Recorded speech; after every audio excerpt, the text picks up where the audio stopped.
That same day, Jesus went out of the house and sat by the lake. Such large crowds gathered around him that he got into a boat and sat in it, while all the people stood on the shore. Then he told them many things in parables, saying, "A farmer went out to sow his seed. As he was scattering the seed, some fell along the path, and the birds came and ate it up. Some fell on rocky places where it did not have much soil. It sprang up quickly because the soil was shallow. But when the sun came up, the plants were scorched, and they withered because they had no root. Other seed fell among thorns, which grew up and choked the plants. Still, other seed fell on good soil, where it produced a crop, 160 or 30 times what was sown. Whoever has ears, let them hear." The disciples came to him and asked, "Why do you speak to the people in parables?" He replied, "Because the knowledge of the secrets of the kingdom of heaven has been given to you, but not to them. Whoever has will be given more, and they will have an abundance. Whoever does not have, even what they have will be taken from them. This is why I speak to them in parables. Though seeing, they do not see. Though hearing, they do not hear or understand. In them is fulfilled the prophecy of Isaiah. You will be ever hearing but never understanding. You will be ever seeing but never perceiving. For this people's heart has become calloused. They hardly hear with their ears, and they have closed their eyes. Otherwise they might see with their eyes, hear with their ears, understand with their hearts, and turn, and I would heal them. But blessed are your eyes because they see, and your ears because they hear. For truly I tell you, many prophets and righteous people long to see what you see, but did not see it, and to hear what you hear, but did not hear it. Listen then to what the parable of the sower means. When anyone hears the message about the kingdom and does not understand it, the evil one comes and snatches away what was sown in their heart. This is the seed sown along the path. The seed falling on rocky ground refers to someone who hears the word and at once receives it with joy. But since they have no root, they last only a short time. When trouble or persecution comes because of the word, they quickly fall away. The seed falling among the thorns refers to someone who hears the word, but the worries of this life and the deceitfulness of wealth choke the word, making it unfruitful. But the seed falling on good soil refers to someone who hears the word and understands it. This is the one who produces a crop, yielding 160 or 30 times what was sown. Jesus told them another parable. The kingdom of heaven is like a man who sowed good seed in his field. But while everyone was sleeping, his enemy came and sowed weeds among the wheat and went away. When the wheat sprouted and formed heads, then the weeds also appeared. The owner's servants came to him and said, "Sir, didn't you sow good seed in your field? Where then did the weeds come from?" "An enemy did this," he replied. The servants asked him, "Do you want us to go and pull them up?" "No," he answered, "because while you are pulling the weeds, you may uproot the wheat with them. Let both grow together until the harvest. At that time I will tell the harvesters, 'First collect the weeds and tie them in bundles to be burned, then gather the wheat and bring it into my barn.'" He told them another parable. The kingdom of heaven is like a mustard seed, which a man took and planted in his field. Though it is the smallest of all seeds, yet when it grows, it is the largest of garden plants and becomes a tree, so that the birds come and perch in its branches. He told them still another parable. The kingdom of heaven is like yeast that a woman took and mixed into about 60 pounds of flour until it worked all through the dough. Jesus spoke all these things to the crowd in parables. He did not say anything to them without using a parable. So was fulfilled what was spoken through the prophet. "I will open my mouth in parables. I will utter things hidden since the creation of the world." Then he left the crowd and went into the house. His disciples came to him and said, "Explain to us the parable of the weeds in the field." He answered, The one who sowed the good seed is the Son of Man. The field is the world, and the good seed stands for the people of the kingdom. The weeds are the people of the evil one, and the enemy who sows them is the devil. The harvest is the end of the age, and the harvesters are angels. As the weeds are pulled up and burned in the fire, so it will be at the end of the age. The Son of Man will send out his angels, and they will weed out of his kingdom everything that causes sin and all who do evil. They will throw them into the blazing furnace, where there will be weeping and gnashing of teeth. Then the righteous will shine like the sun in the kingdom of their Father. Whoever has ears, let them hear. The kingdom of heaven is like treasure hidden in a field. When a man found it, he hid it again, and then in his joy went and sold all he had and bought that field. Again, the kingdom of heaven is like a merchant looking for fine pearls. When he found one of great value, he went away and sold everything he had and bought it. Once again, the kingdom of heaven is like a net that was let down into the lake and caught all kinds of fish. When it was full, the fishermen pulled it up on the shore. Then they sat down and collected the good fish in baskets, but threw the bad away. This is how it will be at the end of the age. The angels will come and separate the wicked from the righteous and throw them into the blazing furnace, where there will be weeping and gnashing of teeth. Have you understood all these things? Jesus asked. Yes, they replied.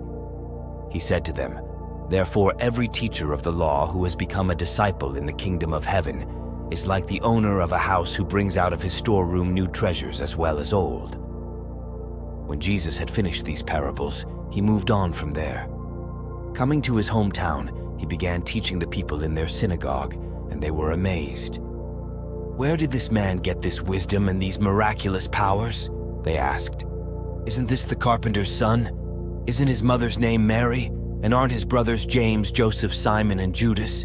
Aren't all his sisters with us? Where then did this man get all these things? And they took offense at him.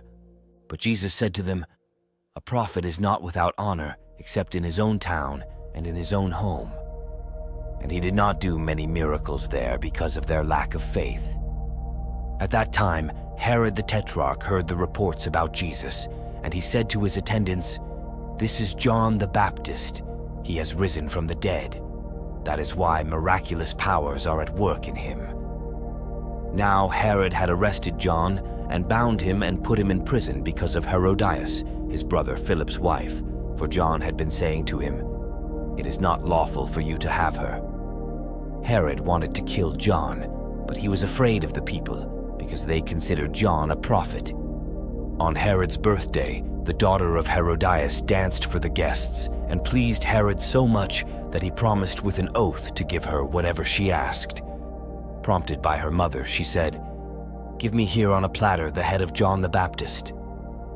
The king was distressed, but because of his oaths and his dinner guests, he ordered that her request be granted and had John beheaded in the prison. His head was brought in on a platter and given to the girl, who carried it to her mother. John's disciples came and took his body and buried it. Then they went and told Jesus. When Jesus heard what had happened, he withdrew by boat privately to a solitary place. Hearing of this, the crowds followed him on foot from the towns. When Jesus landed and saw a large crowd, he had compassion on them and healed their sick. As evening approached, the disciples came to him and said, This is a remote place and it's already getting late. Send the crowds away so they can go to the villages and buy themselves some food. Jesus replied, They do not need to go away. You give them something to eat.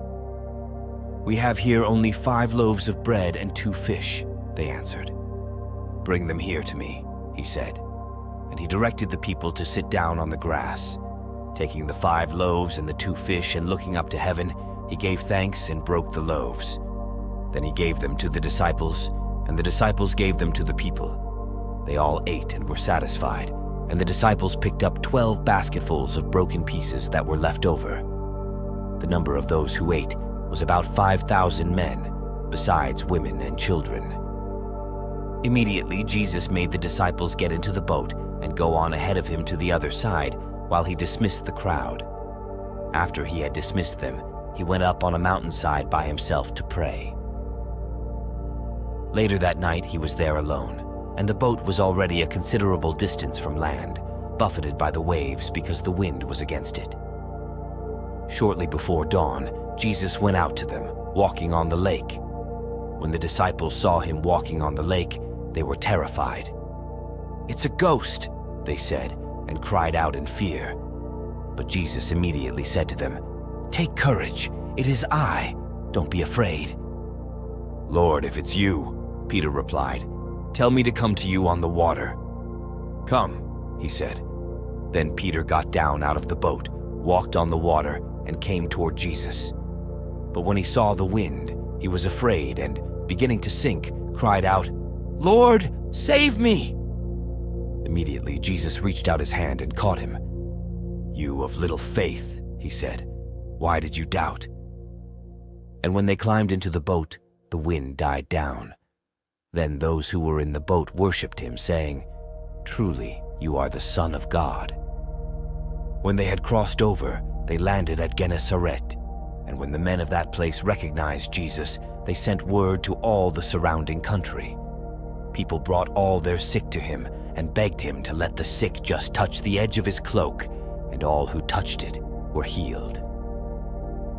Then some Pharisees and teachers of the law came to Jesus from Jerusalem and asked, "Why do your disciples break the tradition of the elders? They don't wash their hands before they eat." Jesus replied, "And why do you break the command of God for the sake of your tradition? For God said, 'Honor your father and mother,' and anyone who curses their father or mother is to be put to death.